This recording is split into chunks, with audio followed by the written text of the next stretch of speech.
Terima kasih Puan Pengerusi. Bismillahirrahmanirrahim. Assalamualaikum warahmatullahi wabarakatuh dan salam sejahtera. Saya ingin mengucapkan selamat menyambut Hari Kanak-Kanak Sedunia. Sempena sambutan Hari Kanak-Kanak ini, apa yang kita mahu adalah untuk anak-anak kita ini mendapat pendidikan yang baik, nutrisi yang lengkap dan juga tempat tinggal yang sempurna. Dan dalam masa yang sama, jangan kita lupa bahawa sehingga 18 November ini 4,707 orang kanak-kanak di Gaza telah meninggal dunia kerana kekejaman Israel. Puan Pengerusi, saya meneruskan merujuk kepada bekalan 42 buciran 090100 tambahan emolumen. Mutu perkhidmatan kesihatan yang baik sangat diperlukan bagi menjamin kesejahteraan rakyat. Ini perlu bermula dengan menjaga kebajikan para petugas perubatan kita agar dapat memberikan perkhidmatan yang cekap dan prihatin. Saya ingin menyentuh isu latihan kontrak pegawai kesihatan. Pada April yang lalu, kerajaan telah meletakkan sasaran untuk menyerap seramai 12,800 pegawai kontrak kelantikan tetap dalam masa 3 tahun. Persoalan saya ialah, apakah rancangan kerajaan untuk mempercepatkan proses penyerapan pegawai kontrak ini kerana ramai yang tidak boleh menunggu lagi sehingga 3 tahun di saat kualiti perkhidmatan kesihatan berada dalam keadaan yang mendesak. Ia juga berkaitan selain dengan doktor kontrak dan sebagainya, jururawat seperti yang dikatakan oleh rakan-rakan kita tadi. Saya juga bersama dengan Batu Pahat, saya ingin membangkitkan berkenaan isu kenaikan allowance tugas ataupun panggilannya on-call untuk doktor perubatan.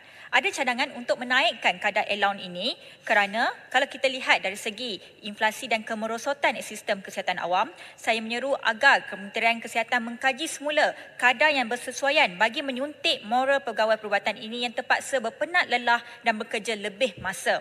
Ini termasuklah mempermudahkan syarat kelayakan untuk allowance ini yang mana tidak semua doktor perubatan awam layak menerimanya. Seterusnya, saya merujuk kepada buciran 00600 ubah suai, naik taraf dan pembaikan. Saya memohon, saya pernah bangkitkan perkara ini dan hari ini saya ingin membangkitkan lagi, iaitu agar klinik pergigian bentung diberikan penaik tarafan ataupun bangunan yang baru ataupun bagaimana sekalipun untuk memberikan keselesaan bukan setakat kepada mereka yang bertugas di sana tetapi termasuk kepada mereka yang datang untuk mendapatkan rawatan. Kerana keadaan klinik pergigian bentung pada ketika ini adalah bagi saya sudah sesak, kecil dan penuh dengan barang-barang yang sebagainya. Jadi saya kira mereka dah sesuai untuk mendapat tempat yang baru. Bukan sahaja kita mahukan selesa untuk orang ramai tetapi juga untuk kaki tangan klinik. Di bawah butiran ini juga saya ingin menekankan sekali lagi keperluan untuk menaik taraf klinik kesihatan Batu Satu Bentong. Klinik ini juga dalam keadaan yang sangat sesak, sempit dan kalau kita lihat dalam satu bangunan berbagai partition yang ada untuk bagi memastikan setiap ruang itu dipenuhi dengan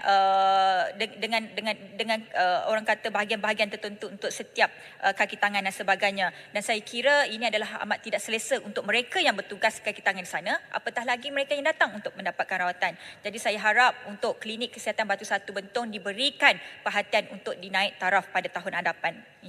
Dan seterusnya, tetapi saya juga ingin memuji, terima kasih kepada pihak KKM kerana telah menaik taraf iaitu 3 klinik di Bentong, iaitu klinik Desa Setik, klinik Desa Sungai Penjuring dan klinik kesihatan Telemong pada tahun 2023 ini. Terima kasih kepada Yang Berhormat Menteri dan juga seluruh kaki tangan KKM. Dan seterusnya saya pergi kepada buciran 080900 iaitu Peka B40.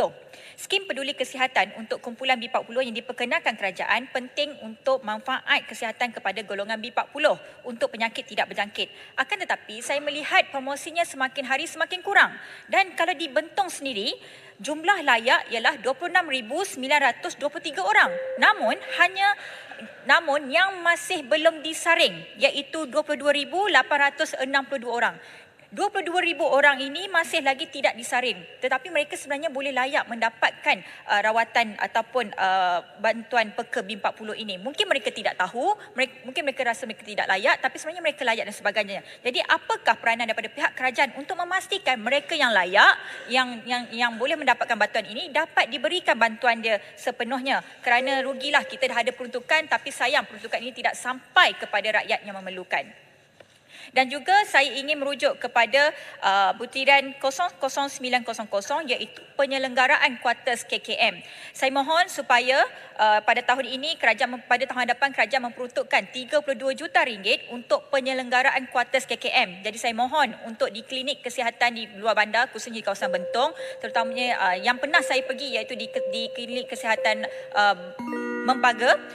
Kalau kita lihat masih lagi kuartus yang lama lah, setengah daripadanya masih kuartus yang lama, 2 bilik, dapur yang sangat teruk, dan agak kasihanlah kepada mereka yang tinggal di sana. Mereka adalah kaki tangan kita. Jadi saya harap kebajikan dan petugas kesihatan ini dapat dijaga dengan baik dan supaya perkhidmatan yang baik juga boleh diberikan oleh mereka. Jadi saya mohon supaya dapat diselenggara dengan baik kuartus-kuartus ini. Dan yang terakhir daripada saya ialah Puan Pengerusi, iaitu merujuk kepada butiran 01100 iaitu peralatan dan kenderaan. Ramai rakyat mempunyai penyakit kencing manis, buah pinggang dan sebagainya, dan mereka ini memerlukan perkhidmatan dialisis di hospital awam kerana kebanyakan daripada mereka tidak mampu. Kalau seminggu 3 kali, 4 kali, bila sebulan hampir 1,000 lebih bayaran yang diperlukan untuk buat rawatan dialisis ini. Mungkin mereka yang tidak ada bantuan daripada KESO dan sebagainya ataupun dari zakat, mereka akhirnya akan datang kepada kita untuk memohon bantuan. Kita boleh bantu tapi tak sepenuhnya ataupun tidak seramai yang boleh kita bantu. Jadi saya mohon untuk di Bentong ini ditambah lagi mesin dialisis ini kerana ia amat diperlukan dan ia amat diperlukan, dan juga itu sahaja daripada saya. Sekian, terima kasih. Terima kasih Yang Berhormat